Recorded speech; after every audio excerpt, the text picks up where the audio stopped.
불과 몇 년 전 이 회사는 적자를 걱정했습니다. 지금은 빚이 거의 없습니다. 순연금만 35조 원, 사실상 무차입입니다. 2025년 영업이익은 47조 원, 삼성전자 반도체를 넘어섰습니다. SK 하이닉스 이야기입니다. 그 사이 무슨 일이 있었을까요? 사람들은 반도체 슈퍼사이클 덕분이라고 말합니다. 그런데 이상합니다. 같은 사이클을 겪은 다른 회사들은 이렇게까지 체질이 바뀌지 않았습니다. 회사를 바꾼 건 사이클 전체가 아닙니다. 그 안에 단 하나였습니다.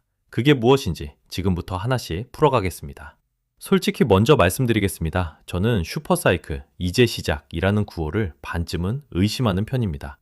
그 말 지겹게 들으셨을 겁니다. 큰 손들이 낙관을 외칠 때마다 물량을 떠넘기려는 건 아닌지 의심도 드셨을 거고요. 그래서 이 영상은 구호를 걷어내고 돈의 흐름만 따라가 보겠습니다. 반도체가 다 같이 오른 게 아니라는 것, 오른 것과 못 오른 것을 가른 경계에 무엇이 있었는지, 그리고 이 낙관을 누가 말하고 누가 이득을 보는지까지 짚겠습니다. 끝까지 보시면 슈퍼사이클이라는 말에 휩쓸리지 않고 진짜 승자를 스스로 가려내는 눈을 가지게 되실 겁니다. 본격적으로 들어가기 전에 이 영상이 유익하셨다면 구독과 좋아요 한 번씩 눌러주시면 앞으로 더 좋은 컨텐츠로 보답하겠습니다. 그럼 시작하겠습니다. 먼저 한 회사의 주가부터 보겠습니다. 2016년 상반기 SK 하이닉스는 2만원대였습니다. 종가로 2만 7천원대까지 내려간 시기도 있었습니다. 그때 시장의 걱정은 적자였습니다. 메모리 값이 꺾이면 회사가 흔들리던 시절입니다. 그래서 이 회사를 그냥 지나친 분도 많습니다. 그런데 지금 이 회사의 주가는 200만원대입니다. 같은 회사가 몇 년 만에 완전히 달라진 겁니다. 왜 그때는 이 변화를 아무도 몰랐을까요? 주가만 보면 실감이 잘 안 납니다. 그래서 회사의 성적표를 보겠습니다. 2025년 한 해의 매출은 97조 원을 넘었습니다. 영업이익은 47조 원대, 1년 전보다 2배 넘게 늘어난 규모입니다. 특히 4분기 영업이익률은 58%까지 올라갔습니다. 100원을 팔면 58원이 남았다는 뜻입니다. 제조업에서는 보기 드문 숫자입니다. 게다가 이 이익은 삼성전자 반도체를 앞질렀습니다. 한때 만년 2등으로 불리던 회사가 연간 이익에서 삼성을 앞선 겁니다. 여기서 진짜 반전은 재무 상태입니다. SK 하이닉스는 순연금 약 35조 원을 쌓았습니다. 가진 현금이 빚보다 많다는 뜻입니다. 빚은 19조 원대까지 줄었습니다. 돈을 잘 버는 회사는 많습니다. 그런데 번 돈으로 빚까지 지은 회사는 드뭅니다. 사실상 빚이 없는 것에 가까운 체력입니다. 불과 몇 년 전 적자를 걱정하던 회사에서 나온 성적표입니다. 빚이 없다는 건 단순한 숫자가 아닙니다. 불황이 와도 이자에 쫓기지 않는다는 뜻입니다. 메모리 값이 꺾여도 버틸 힘이 생긴 겁니다. 빚이 많은 회사는 불황에 먼저 흔들립니다. 갚을 돈부터 걱정해야 하니까요.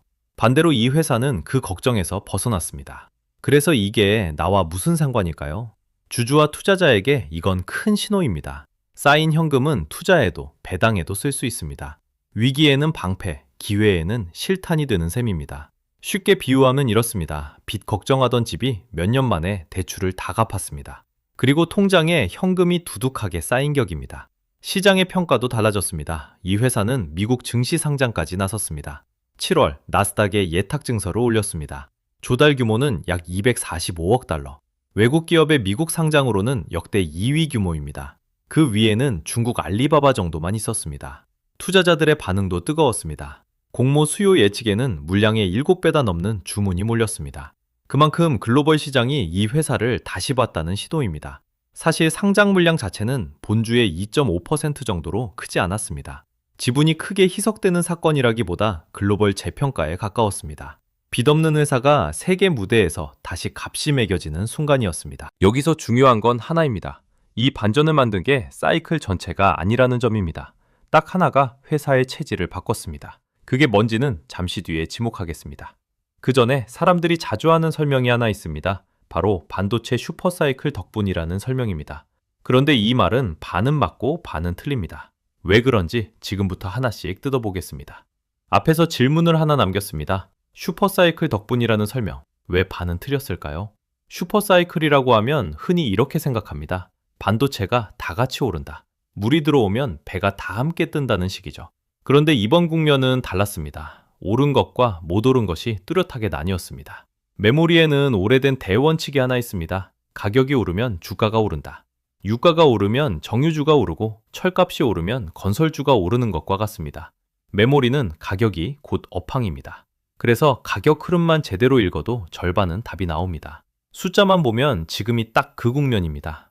2026년 1분기 일반 D램 계약가는 분기 기준 가장 큰 폭으로 올랐습니다. 전분기보다 90%가 넘게 뛰었습니다. 서버용 D램도 60% 넘게 올랐고요. 게다가 증설로 공급이 풀리는 시점은 2027년 말에서 2028년입니다. 그때까지는 가격이 쉽게 꺾이기 어렵다는 뜻입니다. 여기까지만 보면 이제 시작이다라는 구호가 맞는 것처럼 들립니다. 솔직히 저도 반쯤은 의심스러웠습니다. 이런 구호는 물량을 떠넘기려 할 때도 똑같이 나오니까요. 그래서 구호를 믿는 대신 지표를 보기로 했습니다. 그럴 때 딱 하나만 구분하면 됩니다. 우리가 뉴스에서 흔히 보는 가격은 대개 스팟입니다. 그때그때 소량으로 거래되는 값이죠. 그런데 스팟은 전체 물량의 3% 정도에 불과합니다. 진짜 업황은 나머지 97% 고정계약 가격에 담깁니다. 기업끼리 대량으로 실제 거래하는 값입니다. 그럼 이걸 저와 여러분한테 그대로 적용해 보겠습니다. 뉴스에서 D램 가격 급등이라는 제목을 봤다고 해보죠. 그때 그 숫자가 스팟인지 고정계약가인지부터 확인하시면 됩니다. 스팟이 며칠 튀는 건 뉴스가 되기 쉽습니다. 하지만 그건 3%짜리 움직임일 수 있습니다. 정작 봐야 할 건 분기마다 갱신되는 고정계약가입니다. 이게 같이 오르고 있다면 업황이 진짜라는 뜻입니다. 반대로 스팟만 오르고 계약가가 잠잠하면 잠깐의 소음일 수 있습니다. 뉴스 제목이 아니라 이 한 줄을 찾아보는 것, 그게 제 판단의 출발점입니다.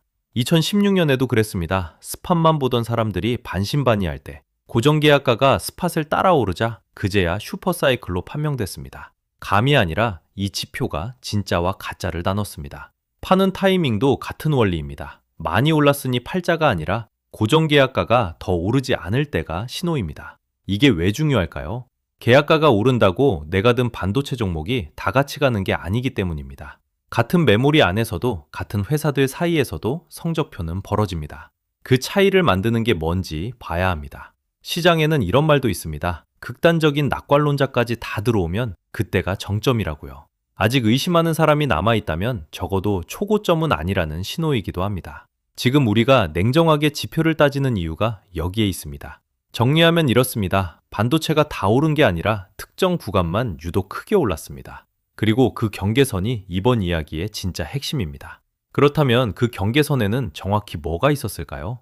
이제 그 범인을 지목하겠습니다. 사이클 전체가 아닙니다. 그 안에 HBM 하나입니다. 먼저 답부터 드리고 증거 3개로 증명하겠습니다. 첫 번째 단서는 수요가 한 곳으로 몰린다는 겁니다.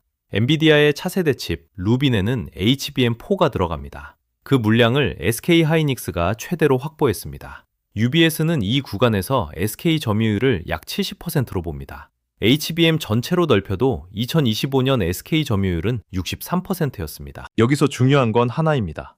HBM은 아무나 만들어 파는 시장이 아닙니다. 사르는 쪽도 소수, 만드는 쪽도 소수입니다. 그 좁은 통로의 한가운데 SK가 서 있습니다. 그런데 이것만으론 부족합니다. 두 번째 단서로 가겠습니다. HBM은 만드는 순간 옆 동네까지 조입니다. HBM 1비트를 만들면 일반 D램을 만들 공간을 서너 배로 잡아먹습니다. 같은 공장, 같은 웨이퍼를 나눠 쓰기 때문입니다. 2026년엔 HBM이 D램 웨이퍼의 약 23%를 차지합니다. 무슨 뜻일까요?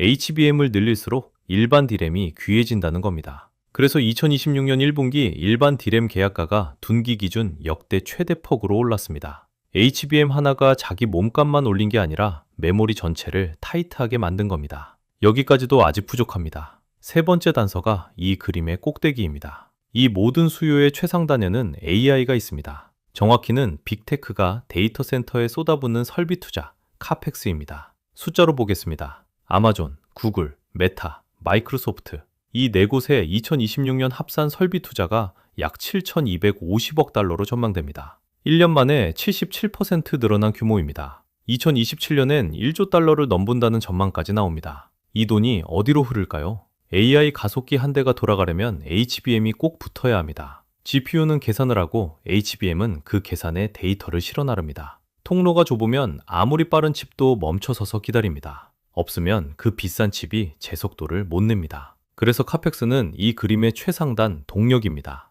빅테크가 데이터 센터를 지으면 그 안엔 AI 가속기가 들어갑니다. 가속기가 늘면 HBM 수요도 함께 늘어납니다. 7,250억 달러라는 설비 투자가 곧 HBM 주문서로 바뀌는 구조입니다. 그 위에 얹힌 77% 증가율이 아래쪽 메모리 수요를 통째로 밀어올립니다. 2027년엔 이 설비 투자가 1조 달러를 넘본다는 전망까지 나옵니다. 위쪽 돈이 마르지 않는 한 아래쪽 수요도 쉽게 식지 않습니다. 그러니 HBM 시장 자체가 부풀 수밖에 없습니다. 2026년 시장 규모는 약 546억 달러로 전망됩니다. 1년 전보다 58% 큰 규모입니다. 수요는 그 위에서 다시 70%더 늘어난다는 전망입니다. 파는 물건이 없어서 못 파는 시장, 그게 지금의 HBM입니다. 결국 중요한 건 돈이 어디로 이동하는가입니다. AI가 쓴 돈은 데이터 센터를 거쳐 서버를 거쳐 결국 HBM에 고입니다. 설비 투자에서 출발한 돈이 물길을 타고 내려와 가장 좁은 병목에 고이는 겁니다. 그 병목을 SK가 쥐고 있습니다. UBS 기준 최대 70%, 시장 전체로도 63%입니다. 물길의 끝에 SK가 있었던 겁니다. 이제 처음 질문으로 돌아가 보겠습니다. 순연금 35조는 어디서 왔을까요? 사이클이라는 막연한 말이 아닙니다. 2025년 SK의 HBM 매출은 1년 만에 2배 넘게 뛰었습니다. 적자를 걱정하던 회사를 빚 없는 회사로 바꾼 돈, 그 실체가 바로 여기 있습니다. 세 단서가 맞물립니다. 수요는 SK로 몰리고 공급은 HBM이 조이고 그 위에서 AI 자본이 물길을 열었습니다. 범인은 하나, HBM이었습니다. 여기까지면 완벽한 승자 스토리처럼 들립니다. 그런데 이 저울, 반대쪽도 만만치 않게 무겁습니다. 승자도 흔들 수 있는 요인이 세 가지 있습니다. 첫째, 경쟁의 진입입니다. 지금 HBM은 사실상 SK 하이닉스가 독주해 왔습니다. 하지만 이 구도가 열리고 있습니다. 삼성전자는 HBM4를 2026년 상반기 대량 공급을 목표로 잡았습니다. 다만 과거 수율 문제로 로드맵이 밀린 이력이 있습니다. 마이크론도 2026년 물량이 이미 완판됐고 일부 물량에선 삼성을 앞선다는 관측도 나옵니다. 하늘사가 다 가져가던 시장이 셋이 나눠가는 시장으로 바뀌는 겁니다. 지금 SK 하이닉스의 이익률이 유난히 높은 건 사실상 혼자 팔았기 때문이기도 합니다. 경쟁자가 제대로 들어오면 그 프리미엄은 조금씩 깎입니다. 물론 셋 다 물량을 못 대는 부족 국면이 이어지면 얘기가 달라지겠지만 그 균형은 계속 지켜봐야 합니다. 그래서 내 자산 관점에선 한 종목에 몰려 있다면 이 초과 이익이 경쟁 진입 이후에도 얼마나 버티는지를 점검해야 합니다. 둘째, 수요의 뿌리가 한 곳에 쏠려 있다는 점입니다. HBM 수요의 가장 윗단은 빅테크의 설비 투자, 즉 데이터 센터와 AI 칩에 쏟는 돈입니다. 지금은 이 돈이 빠르게 늘고 있습니다. 그런데 반대로 말하면 이 투자가 꺾이는 순간 사이클도 같이 꺾입니다. 그래서 파는 신호는 많이 올라서가 아닙니다. 앞서 말씀드린 고정계약 가격이 더 오르지 않을 때, 그리고 빅테크 투자가 둔화될 때입니다. 감이 아니라 이 두 지표를 보는 겁니다. 그래서 내 자산에서 조심할 건 빅테크 실적 발표에서 설비 투자 계획이 처음 줄어드는 그 신호를 놓치지 않는 일입니다. 지금은 이 투자가 늘고 있어 뿌리가 튼튼해 보이지만 뿌리가 하나뿐이라는 사실 자체가 취약점이라는 점은 기억해둘 필요가 있습니다. 셋째, 낙관을 외치는 사람이 누구인가입니다. 블랙록의 레리 핑크는 지금은 거품이 아니라 심각한 공급 부족이라고 말했습니다. 전력과 컴퓨팅, 칩과 메모리가 모자란다는 겁니다. 컴퓨팅 파워가 석유나 원자재처럼 거래되는 시대가 온다고도 했습니다. 그런데 짚어야 할 대목은 따로 있습니다. 블랙록은 이미 데이터 센터에 수백억 달러를 넣었습니다. 한 곳만 약 400억 달러 규모입니다. 낙관에는 포지션이 있습니다. 낙관을 외치는 사람이 이미 그쪽에 크게 걸어뒀다면 그 말은 시장을 향한 응원이면서 동시에 자기 배팅을 지키는 방어이기도 합니다. 발언을 무시하라는 뜻이 아닙니다. 누가 말하는지, 그 사람이 어디에 돈을 걸었는지까지 함께 보라는 겁니다. 그래서 내 자산에선 큰 손의 낙관을 근거로 삼을 때 그 사람의 포지션까지 확인하지 않으면 남의 방어를 내 확신으로 착각하게 됩니다. 같은 말이라도 아무것도 걸지 않은 사람의 낙관과 이미 크게 걸어둔 사람의 낙관은 무게가 다릅니다. 그렇다고 이들을 냉소만 할 이유는 없습니다. 균형이 필요합니다. 1987년 블랙 먼데이를 마친 폴 튜더 존스는 강 세장은 아직 절반 남았다며 AI 주식을 더 샀습니다. 하지만 같은 입으로 경고도 했습니다. 미국 증시 시가총액이 GDP의 252%까지 올라 역사적 고점권이라는 겁니다. 낙관과 경계를 동시에 쥐고 있는 겁니다. 일부 월가에서도 소수 종목 쏠림을 경고하는 목소리가 나옵니다. 정리하면 이렇습니다. HBM은 분명한 승자입니다. 하지만 경쟁이 열리고 수요는 빅테크 투자에 매여 있고 낙관을 외치는 큰 손에겐 이미 포지션이 있습니다. 저울의 양쪽이 모두 무겁습니다. 그래서 결론은 사라도 팔라도 아닙니다. 진짜 질문은 하나입니다. 내 자산에서 무엇을 봐야 하는가입니다. 슈퍼사이클이라는 말에 통째로 휩쓸리지 않는 겁니다. 세 가지만 손에 쥐고 가시죠. 첫째, 진짜 승자와 물량 떠넘기기를 가르는 경계는 HBM입니다. 같은 반도체, 같은 메모리라도 그 경계 안쪽에 있느냐가 다릅니다. 일반 D램 가격이 아무리 뛰어도 AI 수요가 직접 고이는 자리는 HBM입니다. 내가 든 종목이 그 경계의 어느 쪽인지부터 확인하시면 됩니다. 둘째, 밸류체인 지도에서 내 위치를 봅니다. 설계는 미국, 장비는 네덜란드, 소재는 일본, 파운드리는 대만, 그리고 HBM은 한국, GPU는 다시 미국입니다. 내 돈이 이 지도에 어디에 노출돼 있는지 그것만 표시해두면 됩니다. 같은 반도체라도 노출 지점이 설계냐, 소재냐, HBM이냐에 따라 AI 수요가 직접 닿는 강도가 다릅니다. 300단계가 넘는 초분업 공정 어디에 발을 걸치고 있는지 그 좌표부터 잡는 겁니다. 셋째, 노출 방식입니다. 국내 증시에 원주로 담을지, 미국에 상장된 ADR로 담을지, 같은 회사라도 어느 시장에서 어떻게 쥐느냐에 따라 환율과 유동성이 다르게 따라옵니다. 원주는 원화로 지어 환부담이 덜하고 ADR은 달러 자산으로 미국 시장의 유동성을 함께 얻습니다. 다만 이번 ADR 상장 물량은 본주의 2.5% 수준으로 제한적입니다. 지분이 희석되는 이벤트가 아니라 글로벌 재평가와 유동성 확대의 신호로 읽는 편이 맞습니다. 정답은 없습니다. 내 계좌 사정에 맞게 고르시면 됩니다. 결국 중요한 건 돈이 어디로 이동하는가입니다. 그 물기에만 놓치지 않으면 됩니다. 그러면 앞으로 무엇을 확인해야 할까요? 세 가지를 지켜보시길 권합니다. 먼저 빅테크, 하이퍼스케일러의 설비 투자 가이던스입니다. 이 돈이 계속 늘어난다고 말하는 한 HBM 수요의 최상단은 버팁니다. 반대로 이 숫자가 꺾이면 사이클도 함께 식을 수 있습니다. 다음은 고정계약 가격의 방향입니다. 전체 물량의 대부분을 차지하는 이 실제 계약가가 HBM과 일반 D램에서 각각 어디로 가는지, 분기마다 발표되는 이 계약가의 방향이 체감이나 분위기보다 훨씬 정확한 좌표입니다. 오르는지, 멈췄는지, 꺾였는지 그 방향 하나만 분기 지표로 따라가면 됩니다.